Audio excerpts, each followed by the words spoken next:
Suddenly, Floyd Allen's record was within reach. And the next week, on this play in the Oyster Bowl against Georgia Southern, Haskins became VMI's all-time leading rusher. Haskins again beat the Southern Conference in rushing in 1995 and was named the league's top offensive player. But that wasn't the only accolade he would receive following the season. I was on my way home after a dreadful exam, and I got home at approximately 8 o'clock in December. John O'Connor from the Richmond Times-Dispatch called me and said, "Thomas Haskins, you have been named AP All-American." And it was just unbelievable. All-American, you have to really look. All-American consists of you're the best at your position in the nation, and you're being selected by the AP Associated Press. And that was a great feat for myself as well as the school. And it just basically was the icing on the cake for my successful season. Thomas Haskins became VMI's first-team All-American since Mark Stock in 1988.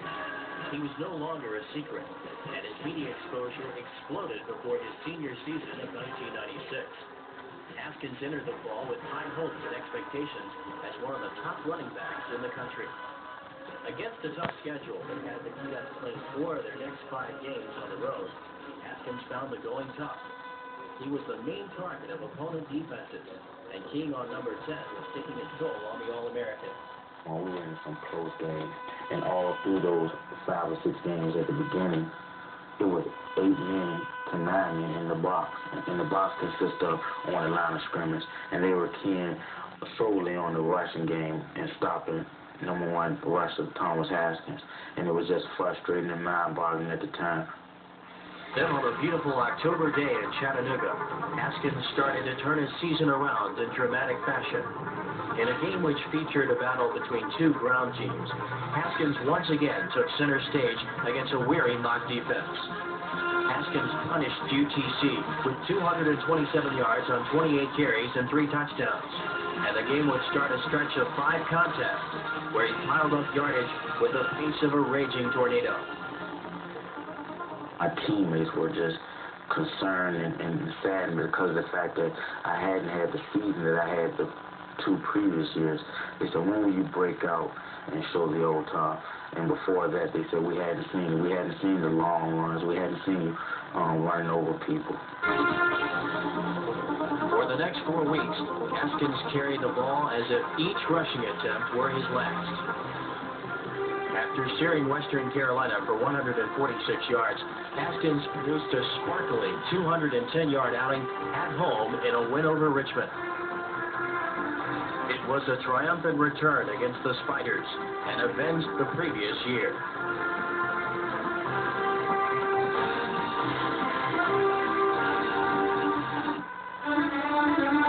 November 16, 1996, the Silver Shako rested a turn. The Bulldogs would try to pull away from Lexington.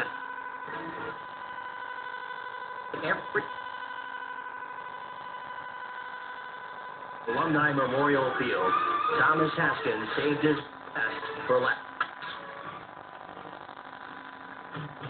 From his the ball game, it was evident that a historic day was in store for the nearly 8,000 fans. Haskins penetrated the Bulldog defense like a heat-seeking missile and helped propel the Pt.2 to an early first-half lead with 2 touchdown runs.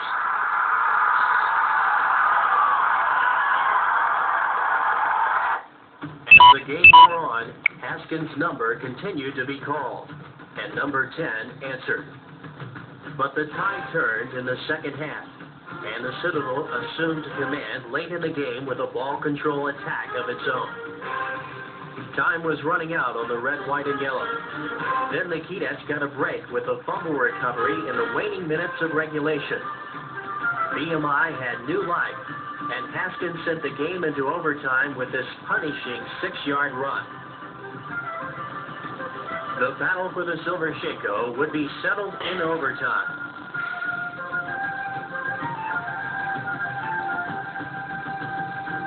The teams traded field goals in the first overtime session.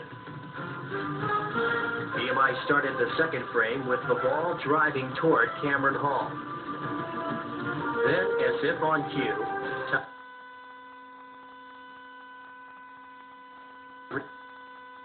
at Alumni Memorial Field, his most memorable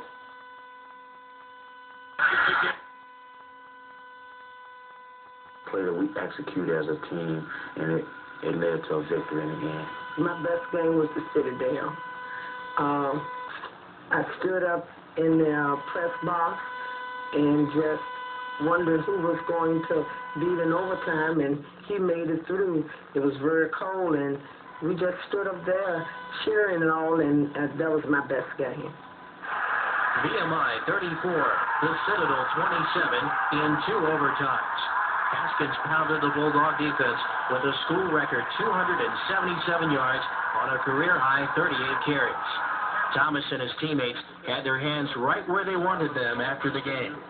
Hold this thing up, Thomas. It belongs just for Houston over here.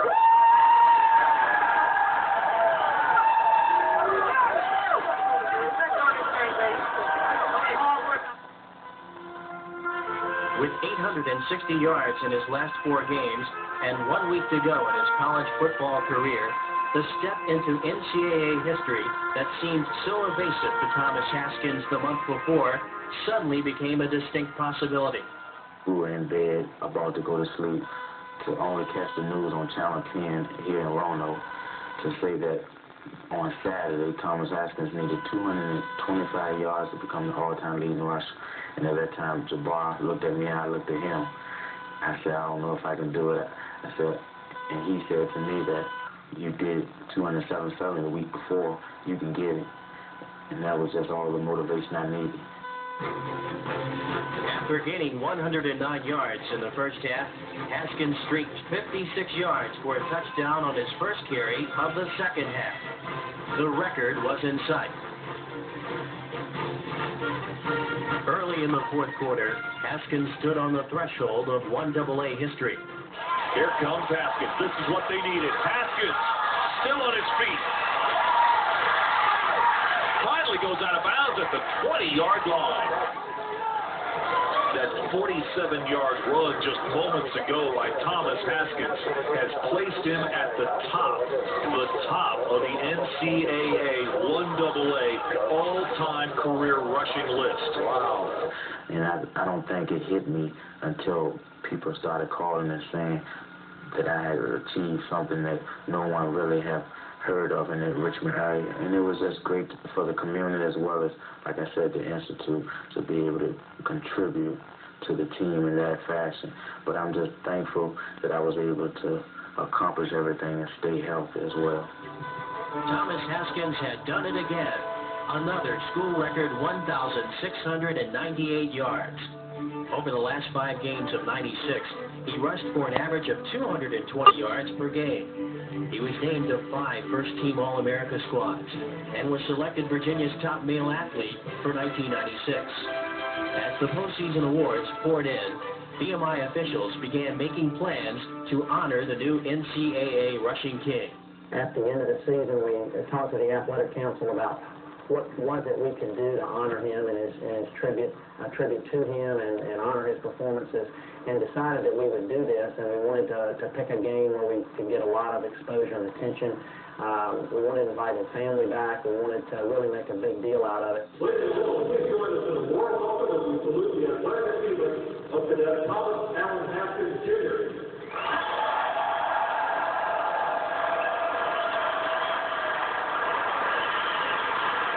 It's very rare that you find a collegiate athlete get his jersey retired while still in school. You wait 10 to 15 years to retire a guy's jersey after he probably is gone and doing other things.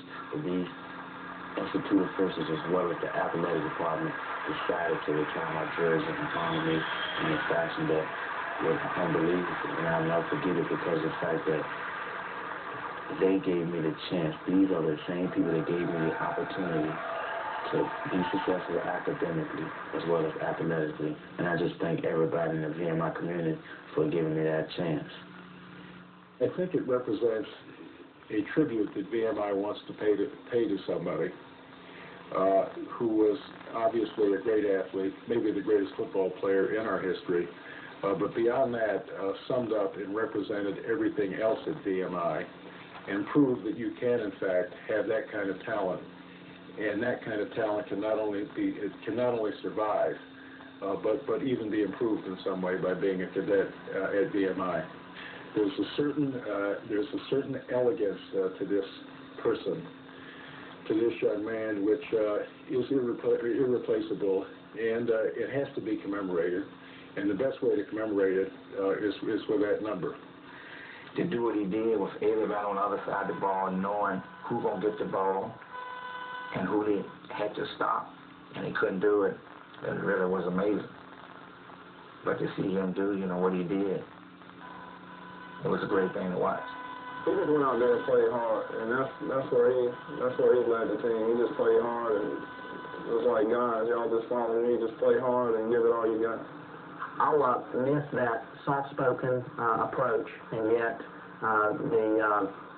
the competitive aspect of him I will miss, because he made everybody around him better and supported everybody around him. And I guess most of all, we're going to miss looking in the backfield and seeing number 10 back there doing what he did for 4 years for VMI.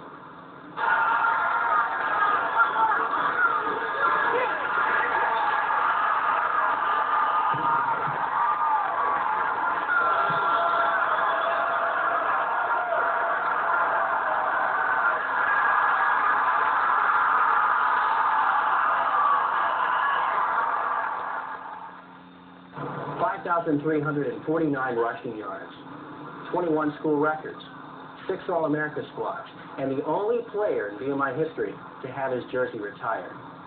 Thomas Haskins came to VMI in 1993 as a lightly regarded running back. And 4 years later, he rewrote VMI in NCAA history. Small in stature, yet tall in determination, Thomas Haskins showed what it took to run on courage, to run on heart.